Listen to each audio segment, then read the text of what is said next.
Muito bem, vamos começar o shiur de hoje, levando em consideração todo que a gente sempre faz. Eu vou mutar todos, né? E depois todos podem pegar o som na hora de fazer alguma pergunta ou alguma observação, para que a gente possa transcorrer a ideia da aula sem ruídos, tá bom? Então, eu farei já, vou mutar todos. Muito bem. Nós estamos estudando o retorno a Teshuvá e, portanto, nós vamos para o que nós chamamos dos conceitos do Talmud. Mas, na semana passada, não tive oportunidade de falar um pouco sobre o profeta Yoná e o relato que o Tanakh faz sobre o Jonas e a baleia, Yoná e a baleia. E eu queria me dedicar um pouco a esse livro, porque esse livro ele faz parte da liturgia de Yom Kippur. Nós lemos o livro de Jonas em Minchá de Yom Kippur. Esse ano, na segunda-feira à tarde, nós leremos o Jonas. Ele está como Haftará de Minchá. Vocês encontrarão isso no livro, no Mazor de Yom Kippur, em Minchá à tarde, logo depois da leitura da Torá. E o que lá está escrito, né? Lá está escrito o seguinte: a palavra do Eterno veio a Jonas. E Deus chega para Yoná num belo momento e diz: levanta-te. Lechem Ninvé, vai até a cidade de Ninvé e clama contra ela, porque sua maldade subiu à minha presença. Ou seja, os habitantes dessa cidade supostamente se comportavam de forma indevida e Deus queria que eles fossem advertidos. E, de fato, o que ele faz? Ele pede para o profeta Jonas sair de Israel e ir até a cidade de Nínive e advertir os habitantes de lá. Obviamente, que nós estamos nos falando que os profetas de Israel serviram também as demais nações. O profeta Amós, o profeta Ishaiah, Isaías, Jeremias. Esses profetas, todos eles, eram profetas que se ocuparam também em servir as demais nações. Ezequiel, Obadia, Nahum, Zacarias. Mas esses todos também profetizaram aos seus vizinhos. Mas suas atuações eram, na maioria, com o povo de Israel. E Jonas parece servir, no caso do seu livro, para quem estuda ele, unicamente aos habitantes de Nínive. Não se sabe que Yoná fez outra atuação, sequer se fez atuação para Am Israel. É interessante isso. Quer dizer, nós vamos estudar a história de um profeta, em que sua história está no Tanakh, e que sua atuação foi para não-judeus. Ele não atuou para com os judeus. É muito interessante isso. Outros profetas também fizeram isso, como eu acabo de citar. O profeta Amós, Isaías, Jeremias, Ezequiel, Obadiah, Nahum, Zacarias, mas eles fizeram isso também para os goim, mas atuaram para Am Israel. Yoná, exclusivamente, tudo indica, só para esses habitantes de Nínive. Outra coisa também, todos esses profetas não saíram de Israel para servir as nações. Ele falava, né, de outras nações, falavam para as outras nações, mas do território de Israel. Em nenhum momento, né, eles fizeram isso indo até lá. Não foi o caso de Jonas. Jonas saiu de Israel e foi para a direção de Nínive. Jonas, porém, fugiu da presença do Eterno, desceu a Iafo e achou um navio que ia para Tarshish. Agora, vocês imaginem que quando Jonas é chamado para fazer uma atuação espiritual, que era advertir os habitantes de Nínive, ele não aceita. Ele se rebela contra o pedido de Deus e ele resolve ir para a direção de Yafo. E Yafo é ali do lado de Tel Aviv, cidade litorânea, entra num barco e vai embora para Tarshish. Agora, essa situação chamou a atenção muito, muito, muito dos nossos comentaristas, como um profeta foge, né, da sua missão, foge da presença de Deus, entra num barco e vai para a direção, né, contrária à direção de Nínive. E aí a gente faz uma pequena comparação entre Jonas, Abrão e Moshe, Abraham e Moshe. Abraham e os habitantes de Sodom. Quem se lembra, os habitantes de Sodom também eram habitantes que não pertenciam ao povo de Israel, ou à família de Abraham, melhor dizendo, e mesmo assim, nós sabemos que Abraham lutou por eles. Abraham, ao contrário, Hashem chegou a uma conclusão sobre Anshei Sodom, Raim Vehataim Lashem Meod, que os habitantes de Sodom faziam mal aos olhos do Eterno. E a gente vê que Abraham defende eles, reza por eles, intercede por eles. Então, Abraham teve um comportamento, talvez, extremamente humano, defendendo os habitantes de Sodom. Moshe, nos episódios do bezerro de ouro e no envio dos mensageiros, como a gente viu na semana passada, Moshe Rabbeinu intercede, reza pelo Am Israel. Há um pecado, há um desvio de conduta, no caso é do povo judeu, no povo de Israel, Moshe Rabbeinu vai lá, intercede. Ele faz parte de uma atuação na qual Abraham já deu para ele um exemplo. Ora, se Abraham intercedeu para os habitantes de Sodom, Moshe não intercederia pelo seu povo, pelo povo judeu? Mas Jonas e os habitantes de Nínive parece que não seguem Abraham, não seguem Moshe Rabbeinu, ele não quer interceder a favor dos habitantes de Nínive, a priori, ele foge dessa missão, ele não quer adverti-los. E cabe a nós perguntar por quê? Por que este comportamento tão rebelde de Jonas? Muito bem. Abraham e Moshe debatem, Jonas foge. E aí, Vayomer Hashem ha'etev haralá, Hashem continua vendo o Jonas zangado ao longo do livro, e Hashem vai em um momento perguntar: Jonas, você está nervoso por quê? Já melhorou? Você está nervosinho por quê? Porque você vai ter que ir até Nínive e adverti-los? Não seria bom adverti-los? Quizás eles fazem tchuvá, talvez eles retornem, talvez eles aprendam. Por que Jonas ficou chateado com a missão, fugiu da missão, não aceitou essa missão?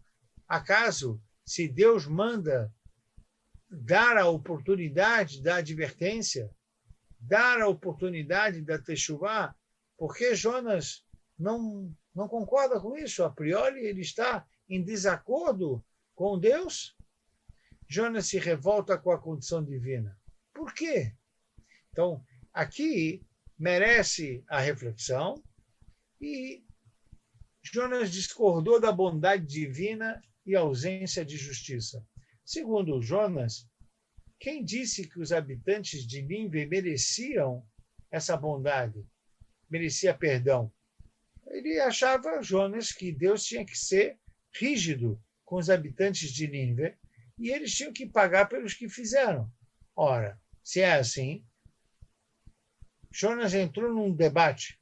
O que vale a bondade divina se não há ausência, se há ausência de justiça? é para ser justo, não ser bondoso o tempo todo. Eles não merecem teshuvá. Acaso Jonas decide se merece teshuvá ou não merece teshuvá? Jonas questionou sobre a sinceridade da teshuvá de Nínive.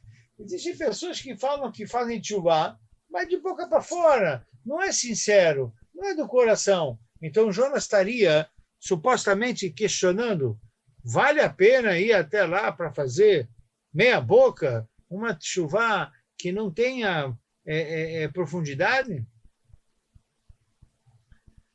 Ou seja, Jonas defende a ideia do retorno, mas desde que ela seja feita com amor, e porque quando você faz um retorno com amor, você transforma a pessoa. Então a pergunta que Jonas faz no início de seu livro é: teshuvá superficial possui algum valor? Sim ou não? Teshuvá é para Israel ou também para a humanidade? Será que Jonas não quis aceitar, né, a missão da teshuvá, porque no caso específico era para os habitantes de Nínive que não eram judeus? Ou a teshuvá não é só para Israel, é também para a humanidade? E talvez Jonas estava discutindo, debatendo, porque ele achava que não, que a teshuvá é um presente só para Am Israel. Nós sabemos que o nome dele, em hebraico, diz muito sobre a personalidade dele. Yonah ben Amitai. Jonas, filho de Amitai. Amitai vem do Shoresh, da raiz Emet. E Jonas queria a verdade. Ele estava buscando a verdade. A verdade é o seguinte: esses habitantes de Nínive iriam fazer teshuvá de verdade, sincera ou não? Aí domele Yonah shenishlach alidei Noah. Sabem que Yonah, Jonas, vem também da raiz da palavra Yonah. Yonah é pomba. Isso nos faz lembrar a pomba que Noah tinha dentro da arca e soltou para saber se as águas já tinham secado, a terra estava seca, as águas tinham parado, desculpem, a chuva tinha parado e a terra já tinha secado para poder abrir a arca e reconstruir a vida na terra. Yonah foi lançada para uma missão e o Talmud diz o seguinte com relação a essa pomba.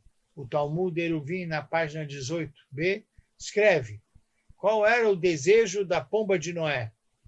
E a pomba teria dito, na literatura: prefiro a oliva amarga entregue pelo Senhor do que aquela adocicada pelo homem.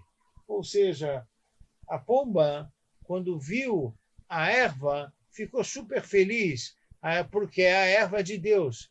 O ser humano ainda estava preso na arca. E quando ele volta todo contente, ele fala: olha, eu vou viajar e não volto para a arca mais. Por quê? Porque eu prefiro a erva amarga de Deus. A pomba prefere voar livre na floresta do que ficar dentro da arca, mas depender das mãos do homem. Ou seja, aqui, esse era o Yonah. O Yonah falou: olha, o homem está em xeque, o homem está em interrogação. Eu prefiro seguir o meu nome, Yonah, aquela pomba que estava na arca com Noé. Eu prefiro ficar com Deus. Eu não acredito no ser humano. Eu não acredito que ele vai fazer teshuvá. Eu não acredito que ele vai superar. Ele já está viciado. Ele já está dependente. Ele não muda. Ele já está com uns vícios de hábito. Duvido que ele vai mudar.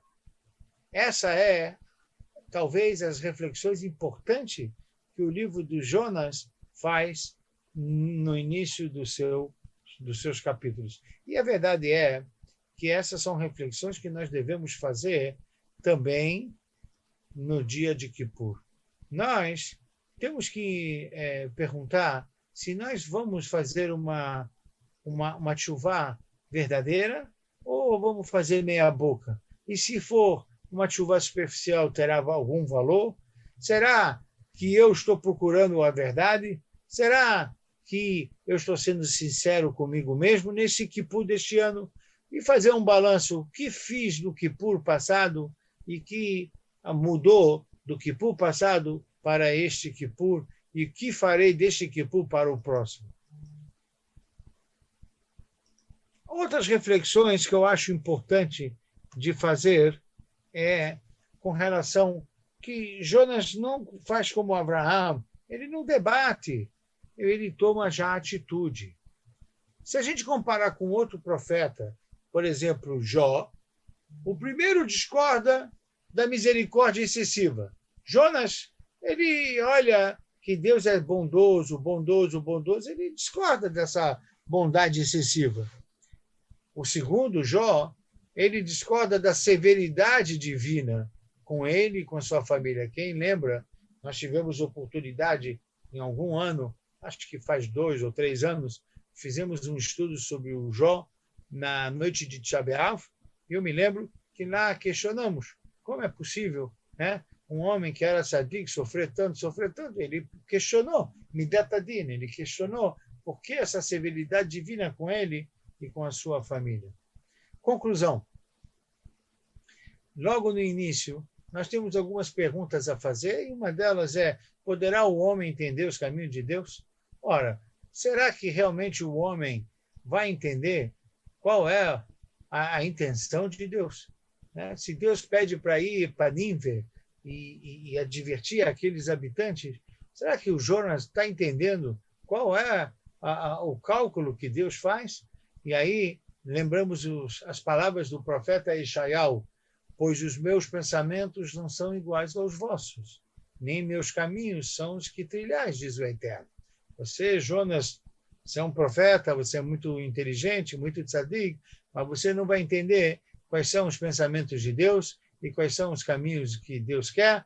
Portanto, cabia a ele aceitar o que Deus está determinando. No final, então, ainda que ele tentou fugir, a baleia pegou, devolveu ele. Quer dizer, a figura da baleia devolvendo Jonas é uma mensagem muito forte, né? Que não adianta a gente fugir, que Deus sempre vai colocar a gente de volta para a missão que é preciso. E os homens de Nínive, quando Jonas chegou lá, acreditaram em Deus e proclamaram, né?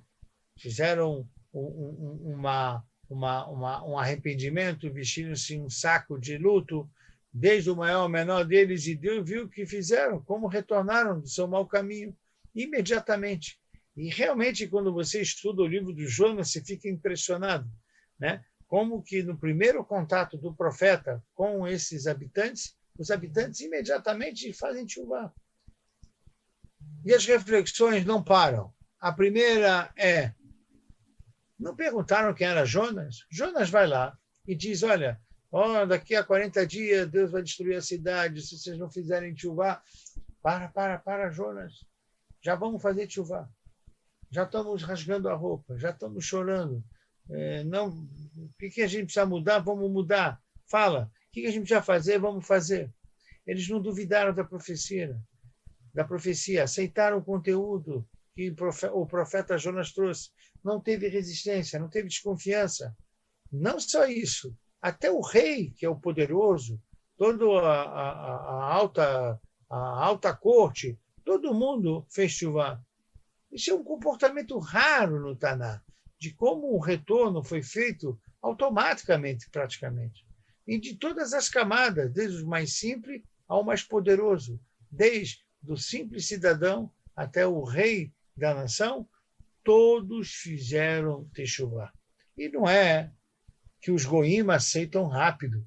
Talvez uma reflexão aqui, os judeus resistem muito. A responsabilidade das mitzvot torna a teshuvá do judeu muito mais pensada. Ele vai ver, ele quer pensar. Os goim não, rapidinho. Né? e os pecados acabam ficando recorrentes no povo judeu, né? Mas será que essa mensagem não é a mensagem do livro, né? Que busca uma tchuvá sólida, uma tchuvá que busque a mudança de hábitos?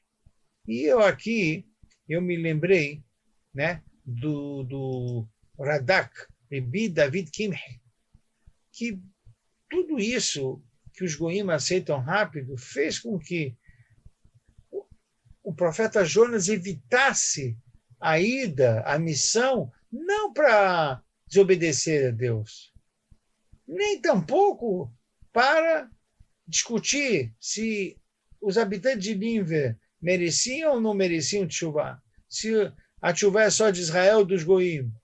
Não, não. Se a tchuvá superficial é boa. Provavelmente, segundo o Radak, a explicação da resistência de Jonas era outra. Ele não queria ver uma promotoria em cima do povo judeu. Ou seja, ele tinha consciência de que quando chegasse na cidade de Nínive, ele iria ver que todo aquele povo iria fazer tchuvá. E o povo de Tel Aviv não faz tchuvá. O povo de Tel Aviv demora para fazer tchuvá. Mas o povo de Nínive faz tchuvá. E aí, tchuvá dos goim complica Israel. Essa é a Haftará de Yom Kippur. Se a gente for falar uma mensagem judaica para os goim bate palma. Aliás, os goim querem virar judeus. E os judeus, não sei. Os judeus, o que eles querem? Bom, isso na tarde de Yom Kippur, nós ficamos pensativos com isso, né? E isso é uma questão muito, muito, muito séria com relação ao livro de Jonas.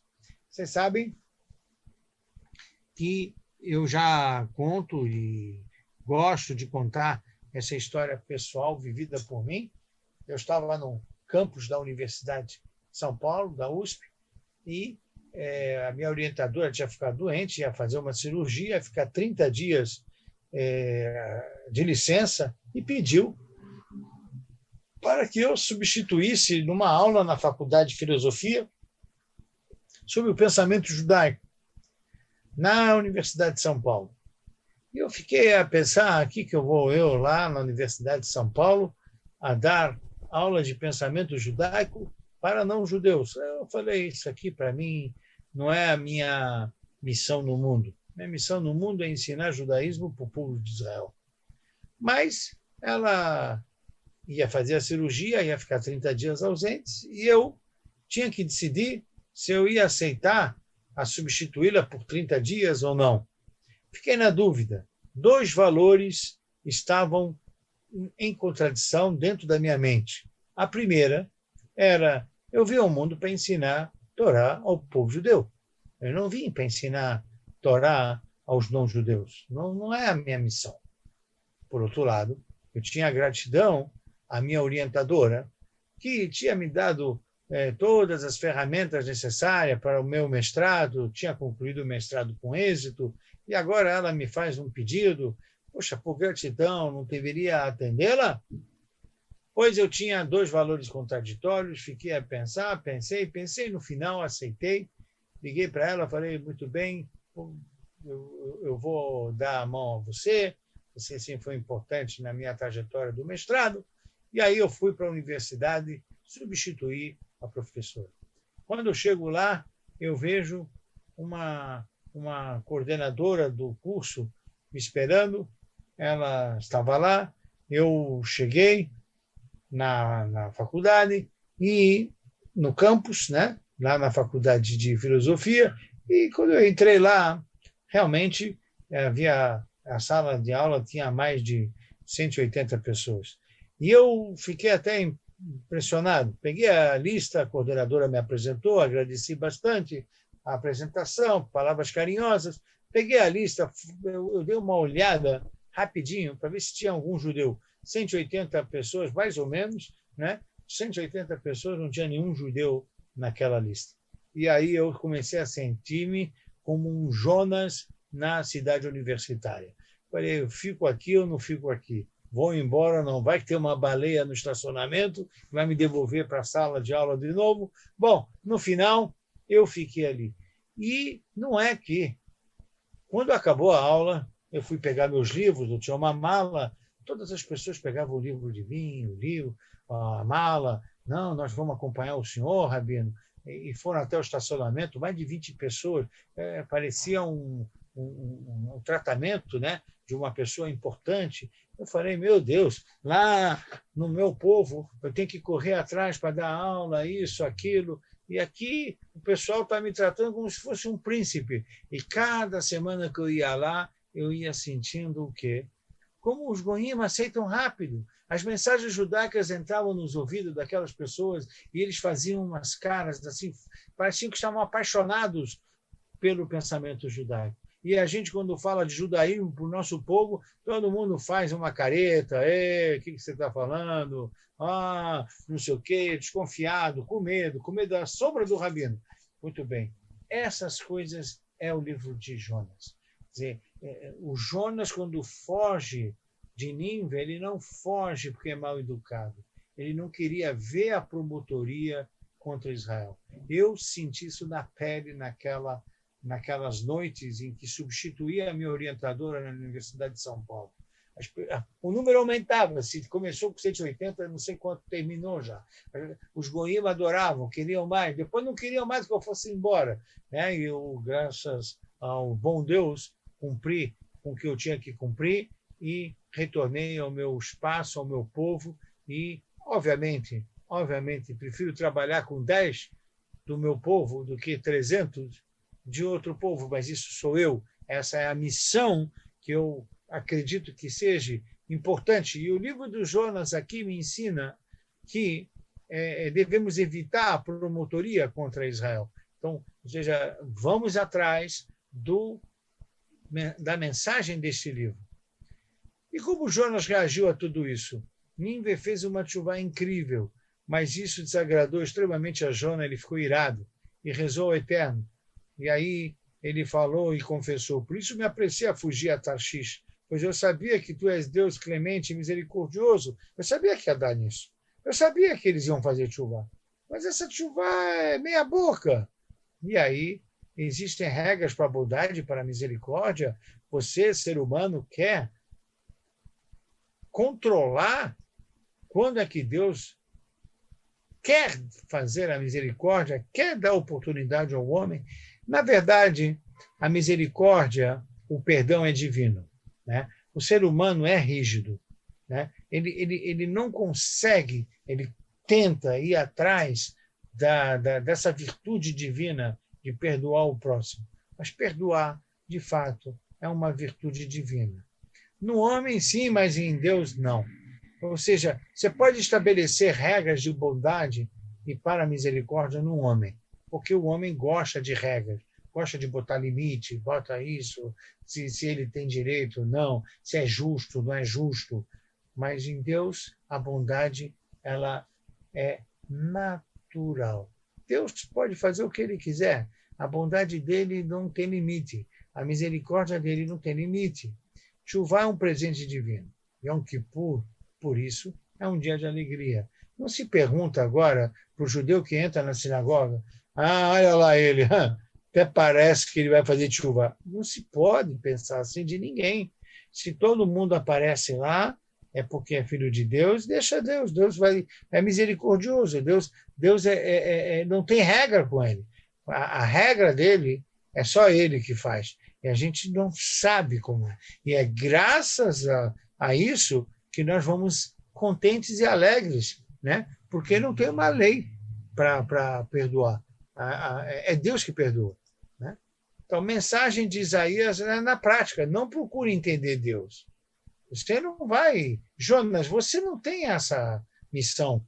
Porque você quer entender Deus, por que Deus está te mandando para Nínive? Os meus pensamentos não são igual aos seus.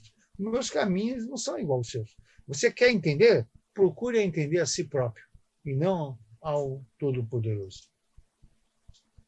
No final, Jonas deita abaixo de uma boboreira e bate um sol, ele tinha uma sombra, ele chama isso de sulcar, né, por causa da sombra, e o sol bateu, queimou as folhas, secou, o sol penetrou, o Jonas acordou, ficou com pena da árvore, que não existia mais. E aí Deus chama ele e fala: tu tiveste pena e compaixão da árvore pela qual não trabalhaste.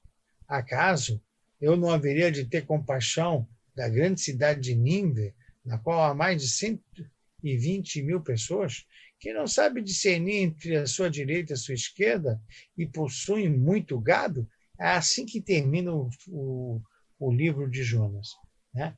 E essa fala, né, de Jonas ter compaixão à árvore e não ter compaixão com o ser humano é uma metáfora em que Deus dá uma lição de moral. Como você não quer que eu não tenha compaixão para as pessoas?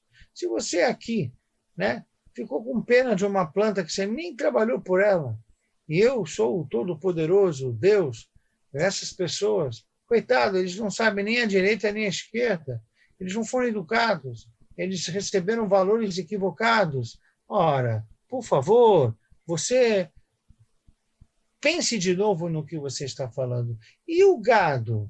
E os animais? O simbolismo da babureira na verdade, que Adam Etzasadeh é o ser humano, né? Nada é fixo, tudo é passageiro, como a boboeira, né? Nós também somos pessoas passageiras, não ficaremos para a eternidade.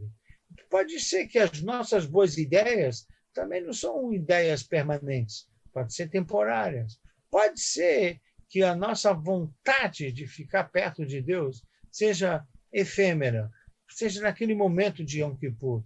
Pode ser, depois não continua. Pode ser. E aí? Você não defendeu a baboeira? E por que você não pode defender as pessoas que fazem uma chuva superficial? Por que você não defende uma pessoa que naquele momento, na emoção, ele falou Adonai a Elohim, Adonai a Elohim. Mas aquelas pessoas foram lá, gritaram, cantaram. Tá bom, depois foram embora, não apareceram mais. Tá bom, o que você quer que eu faça? Mas aquela sombra que você pegou, valeu a pena? Valeu. Você não ficou com pena daquela sombra? Fique com pena também dessas pessoas. Cantaram Adonai o Elohim, Adonai o Elohim, e depois foram embora. Mas essas pessoas são pessoas. Deus não tem que ter piedade dessas pessoas? Mesmo que elas não sabem entre a direita e a esquerda? Então, você valoriza a sombra, açúcar, e não iremos valorizar as boas ações e boas ideias do homem, ainda que sejam passageiras? A mensagem da Neilá é exatamente isso. O livro de Jonas termina dizendo que os habitantes de Nínive não sabem nem o que é direita nem o que é esquerda. É um pecado involuntário, eles não sabem. O Midrash conta sobre a visita de Alexandre Magno e o rei da Ásia. Vocês sabem que tem uma história, né, muito bonitinha, né, em que Alexandre Magno entra num reino da Ásia, e aí ele pede para comer, está faminto.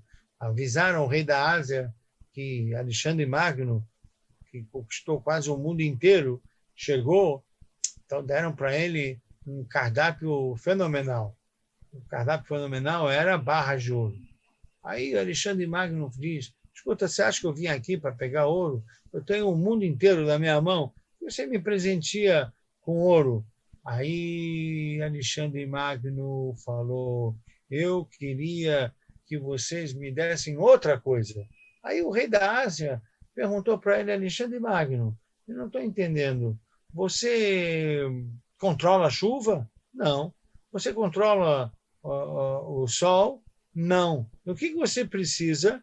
Eu preciso de comida, carne, isso, aquilo. Então diz o rei da Ásia: tá vendo? Nós que servimos para você ouro, fazemos você pensar que o ouro não vai te atender agora, você está com fome. E aí eu fiz você pensar que a chuva também não está na tua mão, o sol não está na tua mão, nem a comida está na tua mão. Você tem ouro que não vai ajudar você. Então, a vida não é só a busca do ouro, a vida é a busca do outro. E isso foi um pequeno midrash em que Alexandre Magno e o rei da Ásia se encontraram. O livro de Jonas é, na verdade, a busca do profeta que tem que buscar a outra pessoa. Temos que buscar as pessoas. As pessoas precisam ser valorizadas, ainda que coisas boas que elas fazem temporariamente, bons pensamentos, boas ideias, boas iniciativas, ainda que não seja uma coisa perene, mas já é um estalo, já é uma faísca. Então, essa mensagem, né, ela é importante porque nós vamos para a sinagoga e nós temos a memória da sinagoga de Yom Kippur. A sinagoga de Yom Kippur ela é lotada. E depois, quando a gente vai para o dia seguinte, a gente já vê a sinagoga de novo, toda ela, vamos dizer, murcha. Né? E o que está acontecendo aqui? A gente tem que fazer essas pessoas se lembrarem do encontro, porque provavelmente elas vão correr atrás do ouro, mas o ouro não resolve o problema da fome, da felicidade, da alegria, e sim um encontro com o outro. Um encontro, você precisa entender você mesmo e deixar Deus cuidar do mundo e dar a oportunidade das pessoas fazerem tshuva. Adam Behemah Toshia Hashem, tanto o homem como os animais, a ti tem a sua salvação. Ou seja, como é bom esse dia de Yom Kippur, verificar que Deus dá esta oportunidade de reflexão e que se a gente puder melhorar o nosso pensamento em 10%, 20%, já valeu a pena. Agora vamos entrar um pouco nas contribuições do Talmud para ir para o finalzinho da aula, já tendo que dar o gosto como que a Teshuvá entrou no livro do Talmud.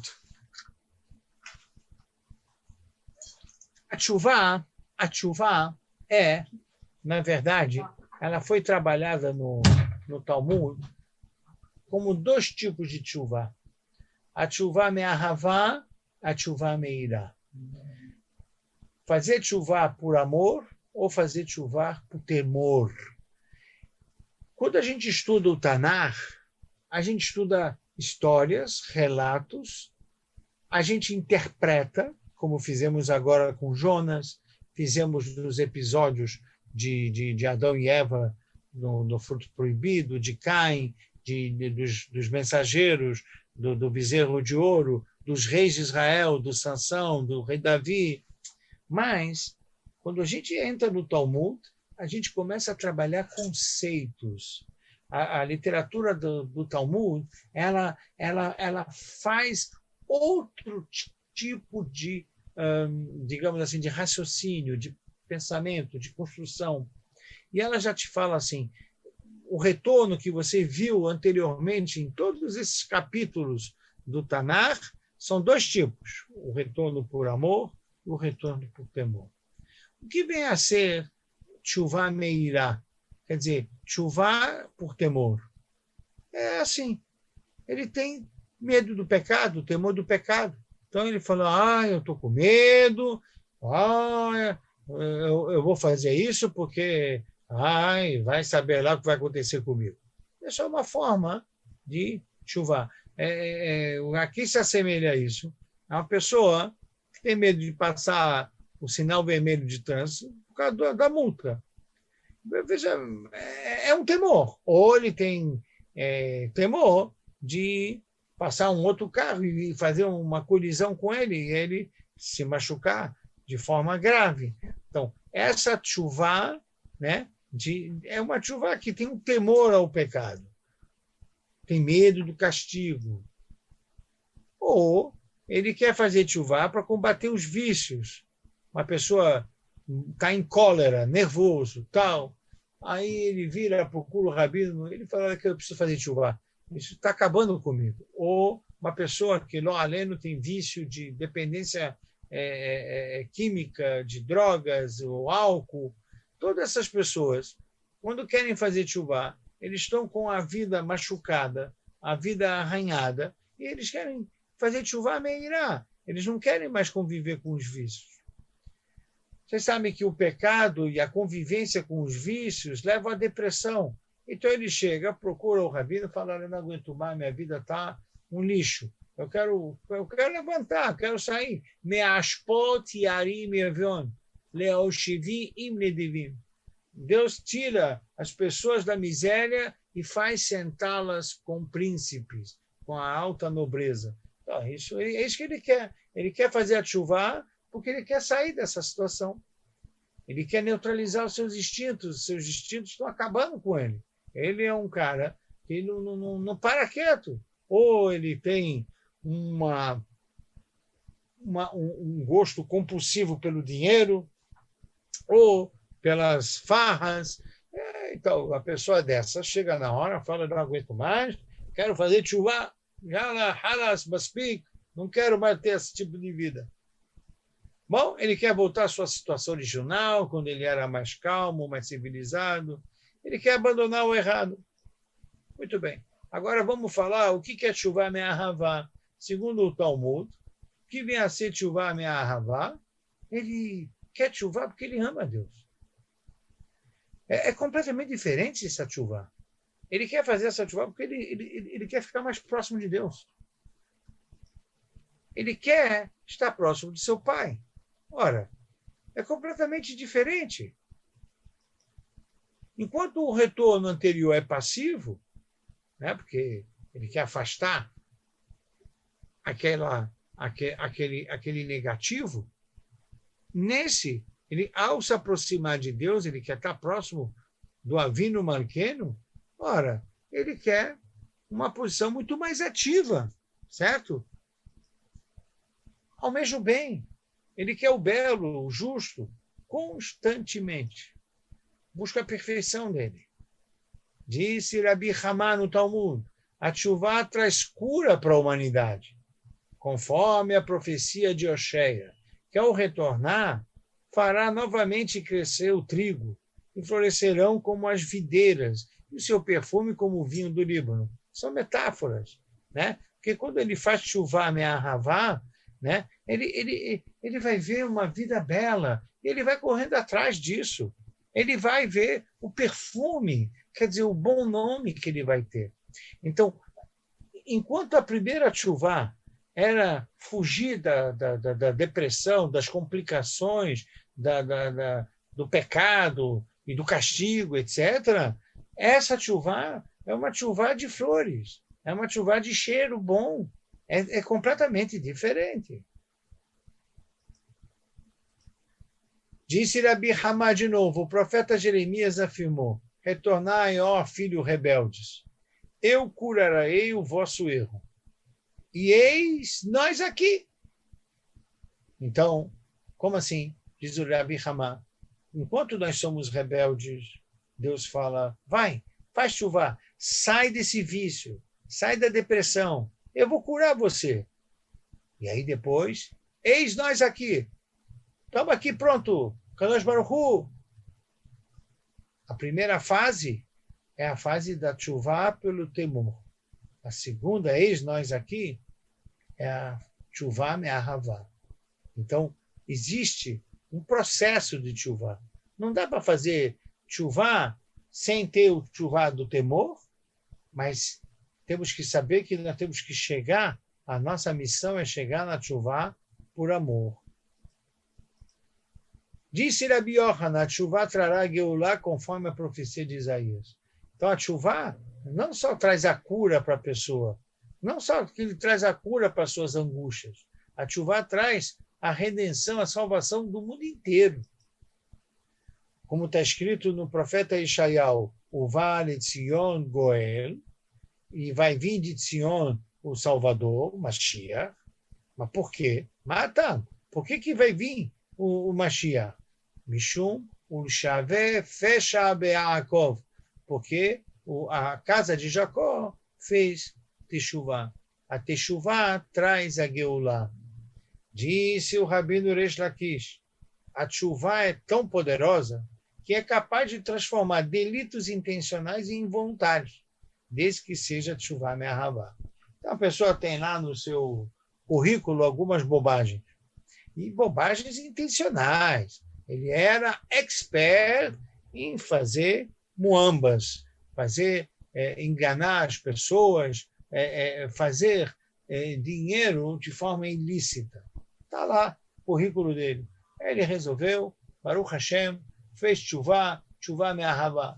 Tudo que está lá foi apagado, todos os delitos intencionais foram diminuídos, apagado o intencional e transformou em involuntários. Ou seja, ele consegue transformar, né, porque ele fez tchuvá me'ahavá, com amor. Ele está ativamente atrás do belo, do bom e do certo. Ele vai atrás de Deus. Ele quer ficar perto de Deus. Então, Deus dá a ele, segundo o Reish Lakish, a possibilidade de melhorar o seu currículo, as suas notas do seu histórico espiritual de vida aqui na Terra.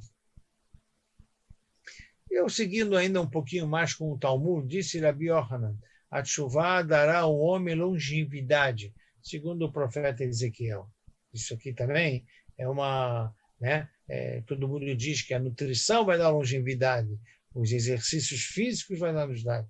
O Rabi Yohanan traz mais um item da receita, a teshuvá vai dar ao homem a longevidade, segundo o profeta Ezequiel. Disse Rabi Meir Balanês, um indivíduo que faz teshuvá me'ahavá, com amor, repercute para o bem no mundo inteiro, não apenas para ele. Quer dizer, quando ele faz teshuvá, não é só ele que vai se sentir bem, o mundo inteiro vai se sentir bem. Existe uma força energética que desce ao mundo para melhorar o mundo inteiro. Todos se sentirão bem por teshuvá me'ahavá. Vocês veem, né, na situação que nós vivemos, né, uma situação ainda de pandemia, né, de incertezas, se a gente puder usar esses dias de Yom Kippur para fazer teshuvá me'ahavá, nós podemos melhorar não só a nós mesmos, não só a nossa família, não só a nossa comunidade, nós podemos mudar o mundo inteiro. Se cada um puder fazer teshuvá me'ahavá, situação completamente diferente, né? Como falou Rabbi Hamá lá atrás, quer dizer, vamos ver uma sociedade florida. Disse Rabi Yohanan, a teshuvá possui o poder de anular decretos celestiais. Isso também, às vezes, existem decretos, né? Esses decretos facilmente são anulados, são modificados pelo poder da teshuvá.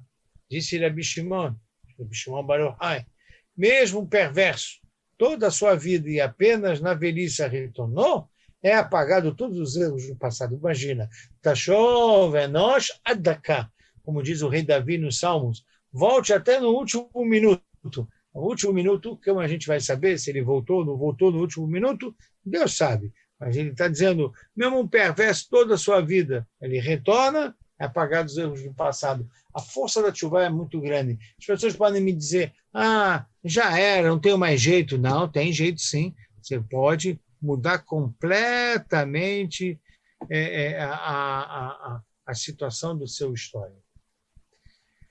Na reza de Neilá, no fim de Yom Kippur, e aí termino a aula de hoje, nós rezamos uma parte, está lá no nosso Mazor, eu cito, está na página 473. Diz o Senhor Deus, não desejo a morte do ímpio, mas que ele abandone o seu caminho e viva. Voltai, voltai, chuvo, chuvo, do vosso caminho mau. E aí fica a pergunta, por que a vez de morrer, casa de Israel? Por que vocês insistem, né? Ficar, né? Teimosia, né? O morrer aqui, né? Sabe, lama tumultum bet Israel, né? Em hebraico. A gente acostumado a estudar literatura, não é morte, né? Quando a gente entende, né? Do ponto de vista fisiológico, né? quando vem um médico e dá atestado de óbito. Não, é morrer mesmo, é perder o gosto da vida, é estar envolvido em tensões, em depressões, em angústias. Então, uma pessoa que está envolvida com vícios, que não deixa ele ter um equilíbrio, ele não gosta mais da vida praticamente. Então, o que Deus quer? Deus não deseja a morte do ímpio. Mesmo aquele que está nas últimas da perversidade. Né? Vocês sabem que lá, quando eu fui citando alguns rabinos que falaram da literatura, tem um que é Reish Lakish. Eu citei ele anteriormente. Foi o Reish Lakish que disse que se você faz tchuvá me'ahavá, tudo que você fez, delitos intencionais, são transformados em delitos involuntários. Ora, quem era Reish Lakish? A Guimarães conta. Ele era o chefe da gangster daquela época. Ele assaltava as pessoas. Resolveu fazer tchuvá. E depois ele escreveu vários ensinamentos sobre a tchuvá. E quando olhavam para ele, que Reish Lakish ia dar aula, esse cara, quem diria, hein, meu? Tu vê, o cara, é o Rabino Reish Lakish. Como é que pode? Pode. É possível? Sim, é possível. Desde que você faça o primeiro passo, tchuvá meirá, a tchuvá pelo temor, e depois você vai para a tchuvá pelo amor. Disse Rabi Abau, a tchuvá foi criada antes do mundo, juntamente com a Torá, Mashiach. Lá ele enumera várias coisas que foram criadas antes do mundo. Ou seja, eu interpretei, e assim é o entendimento do que Rabi Abau quis dizer no Talmud. Quando eu falo que a tchuvá foi criada antes do mundo, significa dizer o seguinte: assim como na medicina, a cura está no próprio mundo, né? Eu vou procurar o problema, né? O que é o conceito da vacina, né? Eu vou procurar colocar para criar o anticorpo já e imunizar as pessoas. A imunização do comportamento do mal se chama teshuvá. Ora, se eu vou criar o homem, eu já tenho que criar ele com livre-arbítrio, então já vou criar a vacina do livre-arbítrio, porque vai que ele escolhe o lado errado, vai que ele quer prazeres desfreados, então eu vou dar já a vacina. Qual é a vacina? Teshuvá. Mas como eu vou fazer teshuvá? Tá? Como que eu vou saber o que é certo e errado? Então eu já tenho que criar a Torá antes do mundo. Bom, e isso até quando? O Mashiach é nada mais que você saber que tem a história da humanidade tem um fim. Não é uma aula de Mashiach, né? Mas eu quero que vocês entendam, Dom Yitzhak Abravanel, ele escreve em seu livro que, imagina você assistir, na época ele falou de um livro de história. Imagina que você pega um livro de história e a história não acaba. Você fica enjoado. Né? Ou você pega um seriado na Netflix, que todo mundo virou agora cliente da Netflix, e você vê lá primeira temporada, segunda temporada, terceira temporada, aí você vê quantos capítulos tem a série, 350. Quem tem paciência de ver 350 capítulos, é quase um por dia, né? 365 dias, ele vai, passar o ano inteiro vendo o Netflix lá, o seriado e tal. Aí, quando ele pensa que está acabando, ele fala, não, vai abrir mais uma temporada. Aí nunca acaba, você chega uma hora, fala, olha, eu já não aguento mais, isso aqui não vai acabar nunca. Já perdeu a graça. Diz o Dom Yitzhak Abravanel, Mashiach, um dia vai acabar, não é? Um dia vai acabar. Ou seja, não é que vai acabar o Apocalipse, não. Deus vai chegar à conclusão. Mashiach chega, Halas, não vamos deixar a ONU definir para que caminho vai, ou todas as organizações mundiais procurando as de medicina, as de ciência, de direitos humanos, todas elas, né? Todas elas tentando, um dia os capítulos vão acabar, Mashiach vai chegar.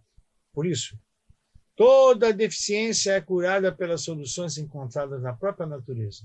Ao criar o homem, com livre-arbítrio, permitiu-se a existência do mal e da angústia, mas já criou o seu remédio, a Teshuvá. Esse é, talvez, o principal ensinamento que tem o Talmud, a forma literária diferente do Tanakh, e isso eu achei importante deixarmos na aula de hoje, essa aula que antecede, estamos praticamente a 2 dias de Yom Kippur, então eu espero que essa aula tenha contribuído para vocês. Vamos já abrir o som, quem quiser fazer alguma colocação, alguma pergunta. Por favor, senhor Elvio. Na verdade, não daquilo exatamente que você falou na aula, mas de uma pergunta que eu fiz numa aula passada e eu perdi uma pecinha do quebra-cabeça, eu queria que você tirasse uma dúvida. Por favor. Você tinha me falado que o mar abriu, teve 15 de Nissan, que foi Pesach, daí 7 de Sivan, Shavuot, daí 40 dias depois, 17 de Tammuz, desceu e quebrou as tábuas, subiu 18 de Tammuz, aí a próxima pecinha eu perdi, peraí que eu não acabei, daí 1 de Elul ele sobe de novo e volta 10 de Tishrei, 40 dias depois, para vir com as segundas tábuas. Se ele subiu 18 de Tammuz e subiu 1 de Elul, ele desceu dia 30 de Av, ou como é que é? Eu perdi essa peça. Boa pergunta. São 3 idas e vindas. Sim. Ou seja, ele subiu 7, 18 e 1 de Elul. Isso vai dar 3 idas e voltas. Por isso a gente fala que, pelo menos, tem que repetir a matéria 3 vezes. Né? Então, Moshe Rabbeinu 17 de Tammuz, né? São 120 dias, né? Equivalendo aos 120 anos que nós almejamos.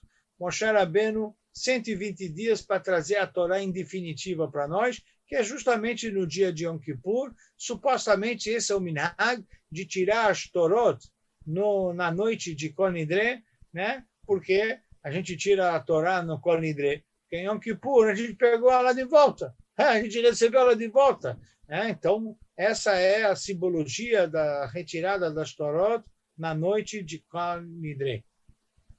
Mas, veja bem, se ele subiu 18 de Tammuz, ele desceu dia 30 de Av, foi isso ou não? É isso mesmo. E logo depois do 30 de Av, é o Rosh Chodesh. Ele desceu 30 de Av, ele não estava com a segunda Torá, porque a segunda tábua veio só 10 de Tishrei. O que ele veio fazer dia 30 de Av? Ele veio dizer para o povo, olha, não estou conseguindo resolver, não. Está ruim o negócio. Ah, foi isso? É. Aqui a gente acha... Eu não sabia. A gente... O senhor Elvio, a gente acha que as coisas são Nespresso, entendeu? Sobe lá e pede perdão, que o perdão vem. Não, demorou um pouquinho. Às vezes as pessoas querem respostas instantâneas nesse café, entendeu? Não dá.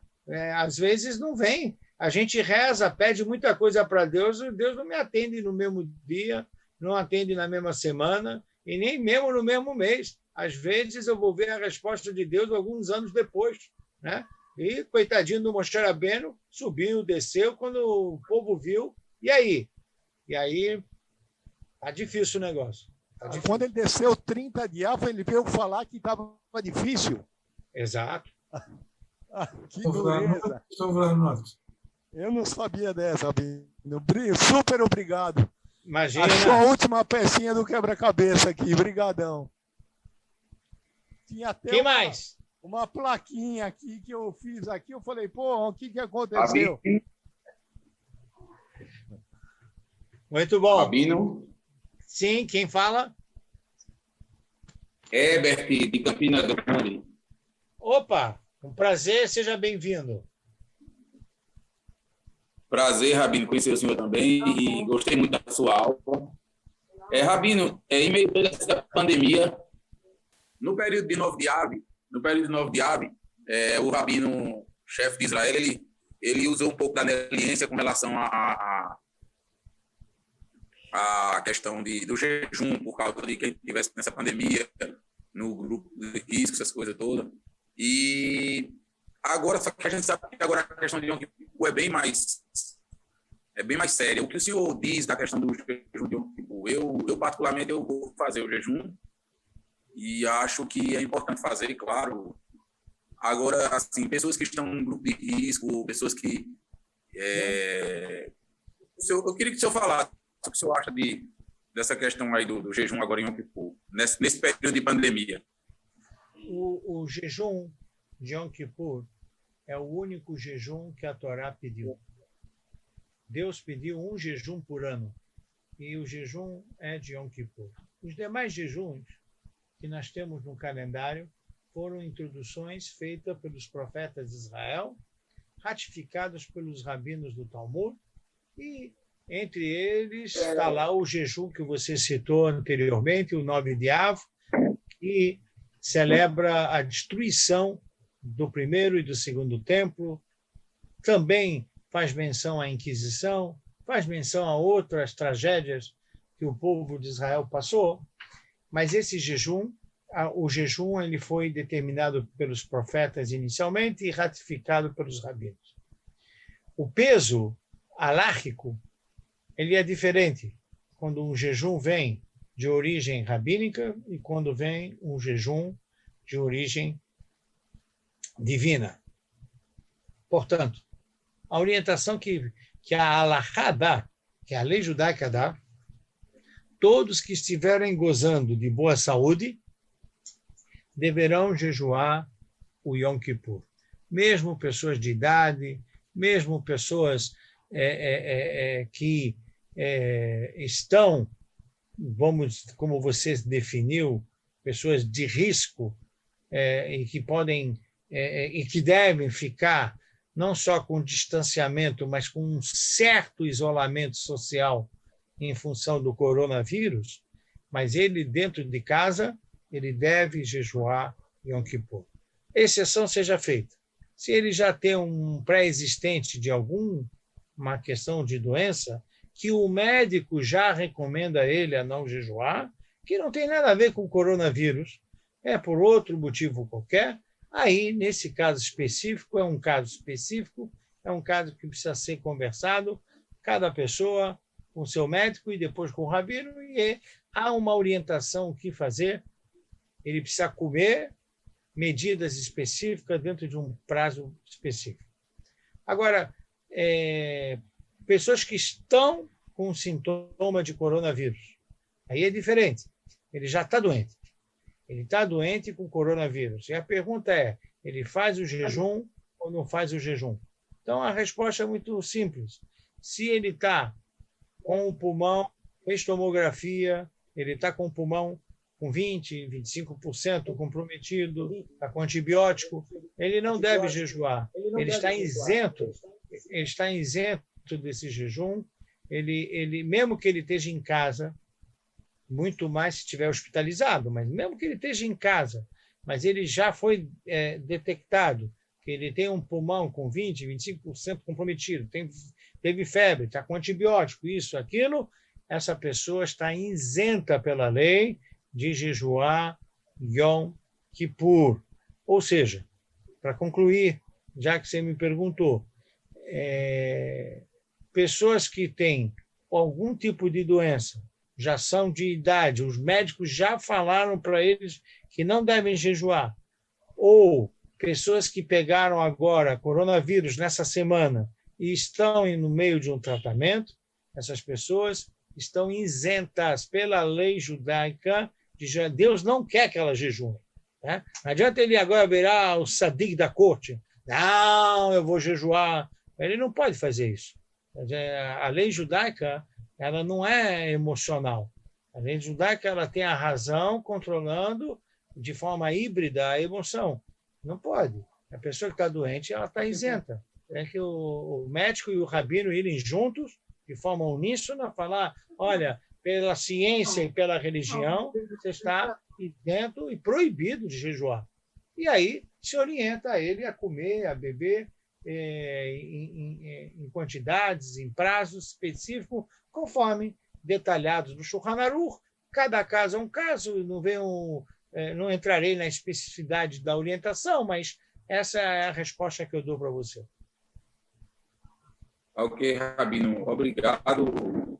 Queria dizer ao senhor que a gente vai se reunir agora nesse Yom Kippur, a nossa comunidade, e formar um minyan e rezar junto. Pena que o nosso Sefer Torah está passuro, tem um errozinho, então a gente não pode, se ler, não pode dizer Brahá. A gente ficou muito triste quando a gente achou esse erro e achou em cima da hora e vai demorar um tempo para a gente consertar, mas eu fico feliz de assistir sua aula, gostei muito da sua aula. Queria poder participar de outras aulas com o senhor, ok? Seja bem-vindo, fique com Deus. Hatimah Tová, que ele está Rabot, Neimot Vetovot. Meu nome é Herbert, eu tenho 3 filhos. Um prazer, Herbert. Prazer. Eu falei. Pois não, quem vai falar? O Elvio. Pois não, Elvio. Nessa segunda descida de 30 de Av, isso foi com instrução de Hashem ou Moshe que resolveu, viu que a linha estava muito dura, falou, eu vou descer para ver se o pessoal se arrepende para eu subir de novo. Como é que foi essa? E outra coisa, quando Hashem falou, eu vou apagar o povo, aí Moisés falou, então apaga meu nome, foi entre a subida e a descida da segunda vez em que eu estou falando cronologicamente. É na segunda, para você ver como que a situação estava feia. A situação estava ruim. Então, ele desce também porque ele quer ver como é que está o povo. Não adianta só o rabino jejuar. O povo precisa jejuar. Não adianta só o rabino estudar a Torá. O povo precisa estudar. O rabino não salva a comunidade. Quem salva a comunidade é a própria comunidade. Né? Um minyan precisa de 10. Né? 9 rabinos não tira a Torá, 10 judeus tira. Então, é assim, o conceito, né, que ficou claro, não adianta Moshe Rabbeinu ser o tzadik. Ele tem que ser tzadik e o povo tem que estar indo atrás. Então, ele desceu para saber, olha, eu lá sozinho não estou conseguindo. Ou vocês fazem alguma coisa, ou não vai dar jeito. E aí começou o slichot. Aí começou a terceira ida, deu certo, né? Porque houve uma compreensão, isso, um arrependimento nacional, né? Comunitário. Não adianta termos grandes homens no povo de Israel. Nós temos que ter grandes indivíduos, né? Nós temos que ter as pessoas, né, envolvidas, né, dentro do que Deus quer da gente. Então, essa tchuvá não é tchuvá só de Moshe Rabbeinu, tem que ser tchuvá de todo o Am Israel. Obrigado. Eu queria aproveitar, Rabino, para desejar para o senhor, para a sua família, para todos os amigos da sinagoga, boas festas, um bom Kippur. Realmente é com muita emoção não poder ir esse ano na sinagoga, mas eu estarei de coração com vocês todos que estiverem lá. Um abraço para todos, um grande beijo de coração para todos. Obrigado, senhor Maurice Fermon. Be'ezat Hashem, muito obrigado pela felicitação. Que a Kadosh Baruch Hu, ele vai ver um Kippur emocionante, porque eu tenho certeza que aqueles que não puderem estar vão se emocionar muito. E a Kadosh Baruch Hu tem uma tradição. A tradição diz o seguinte: Sha'arei dima lo nina'alu. Os portões das lágrimas nunca se fecharam lá nos céus. E esse Kippur, eu tenho absoluta certeza que várias lágrimas vão ser derramadas. E a Kadosh Baruch Hu não deixará nenhuma lágrima sequer sem resposta, e sem bênção, e sem coisas boas que virá, se Deus quiser, para todos vocês, para todo o Am Israel, e eu tenho absoluta certeza para toda a humanidade. Amém. Be'ezat Hashem. Timá Tová para você. Muito obrigado pela felicitação, Sr. Fermon. Obrigado para todos. Luiz Fermon. Timá Tová, um grande abraço para toda a sua família. Obrigado, querido. Obrigado. Rabino, o senhor também, o senhor está incluído. Muito obrigado. A gente aqui é toda uma família grande. A Big Family. Shana Tova para todo mundo. Realmente a gente vai sentir enormemente estar longe da sinagoga esse ano. Está sendo uma coisa muito difícil de aceitar. Mas infelizmente não tem como fazer. O coração está chorando lá dentro. Bezat Hashem, Akadosh Baruch Hu está querendo isso da gente, a gente vai atender e a gente, se Deus quiser, vai receber uma orientação boa e vamos ver coisas boas que estão para vir em breve, se Deus quiser. Pois não, Rosana? Já que estão falando dessa situação, nós ouvimos falar que em Israel o Benjamin Netanyahu, né, ele voltou a quarentena para as pessoas. Como é que vai ser? O senhor que deve ter provavelmente muito contato com Israel, como é que vai se dar esse Kippur em Israel? Em Israel foi decretado o lockdown e muito difícil eu ver meus mestres na situação mais complicada do que eu, um simples discípulo. É incompreensível, né? É incompreensível os sábios de Sion não poderem ir à sinagoga. A orientação alárquica para lá é que eles terão que rezar em ar livre e não mais de 15 pessoas. É assim que eles vão fazer para... Mesmo ao ar livre? Mesmo no ar livre e não mais de 15 pessoas com distanciamento. Sinagogas, a princípio, né, estarão fechadas. O cótel está fechado? O cótel é ar livre, então provavelmente eles vão ter que fazer distanciamento, eu não sei como eles vão lidar, quem pode entrar, quem não pode entrar, mas deve ter algumas tantas pessoas que vão fazer o minyan no cótel, mas é muito triste tudo isso, mas não é a primeira vez, tá? Eu passou na minha mão hoje à tarde um livro, Rabi Akiva Iger, que foi um grande sábio ashkenazi da Hungria, e ele vivenciou a cólera, a epidemia da cólera na Europa. E ele disse que ele nunca viu algo semelhante. Ele falou, olha, e eu estou pedindo para os meus correligionários ouvirem o que os médicos falam. Parecia que eu estava junto com ele, né? Então, não é a primeira vez que nós passamos por pandemias, por epidemias, momentos difíceis. Grandes rabinos escreveram, a gente tenta se apoiar neles, mas eu não tenho dúvida. Quando eu vejo meus mestres não podendo rezar numa sinagoga e a tudo indica que eu vou rezar numa sinagoga com muito menos gente, com distanciamento, com pessoas, mas mesmo assim eu fico pensando que mérito tenho eu de ir para a sinagoga e o meu mestre não. Não dá para entender. Eu não consigo entender como Israel teve essa queda de cuidado, né? Só Deus, eu não tenho explicação. Né? Eu não tenho explicação. Uma população que tem um grau de instrução maior, um pouco mais homogênea, mas direto o problema foi sério, as escolas abriram e isso também trouxe uma certa insegurança.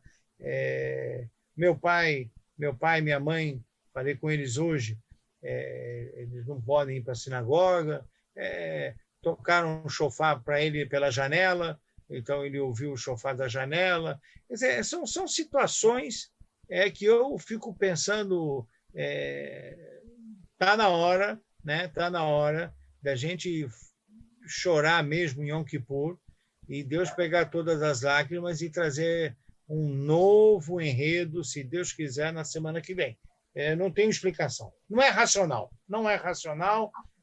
o que a gente está assistindo, não é. É sobrenatural. O título ilustrativo, Rabino Roberto, eu queria mencionar uma coisa. Sábado passado, eu estava passando de carro pela Praça Vila Boim sábado passado. Eu vi uma concentração de pessoas que eu reconheci no bairro como judeus. E às 2h em ponto, eu parei o carro, estacionei de máscara, estava com minha neta. Tem uma amiga aqui. E tocaram o shofar na Praça Virabuí, 2h da tarde. Talvez uma iniciativa dessa possa ser realizada e comunicada pela nossa sinagoga, alguma coisa nesse sentido, viu, Roberto? Porque a gente fez.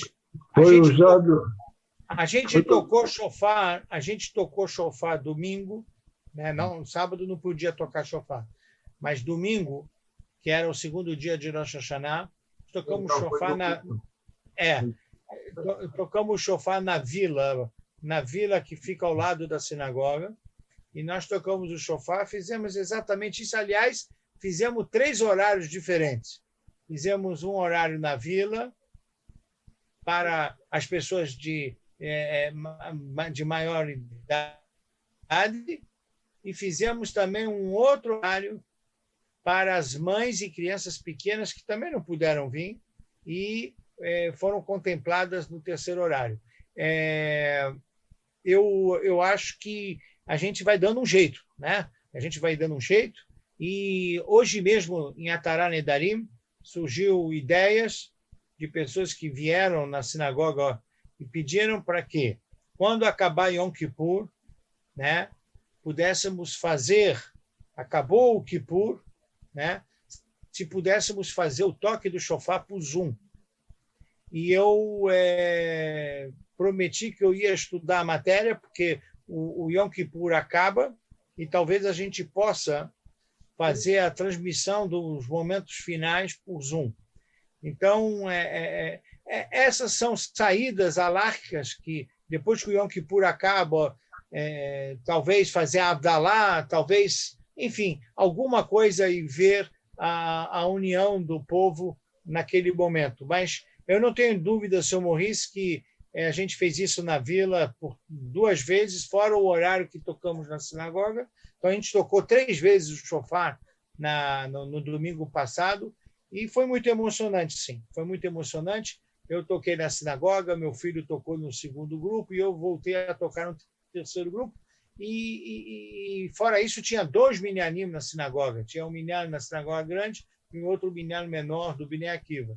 E, realmente, eu ouvi falar de outras sinagogas que também se organizaram, e Deus está sensibilizado. Deus está vendo que o povo ele é um bom teimoso. Ele continua buscando as mitzvot, mesmo nas adversidades. E é isso que vai sensibilizar o Tribunal Celestial para nos conceder que esse ano de 5.781 seja um ano de superação, de elevação, e, se Deus quiser, nós vamos olhar já a pandemia como coisa do passado e vamos curtir a vida e fazer mitzvot, que é isso que interessa. Reza por nós, Rabino. Rezaremos todos juntos, se Deus quiser. Rabino, uma sugestão minha. Aqueles famosos 7 minutos que o senhor sempre fala no fim, o senhor podia fazer o Zoom nesse momento. Então, o shofar e os 7 minutos. Então, vamos tentar viabilizar isso. Essa foi uma ideia que eu gostei, saiu hoje lá do Atará Nedarim. Eu gostei dessa ideia.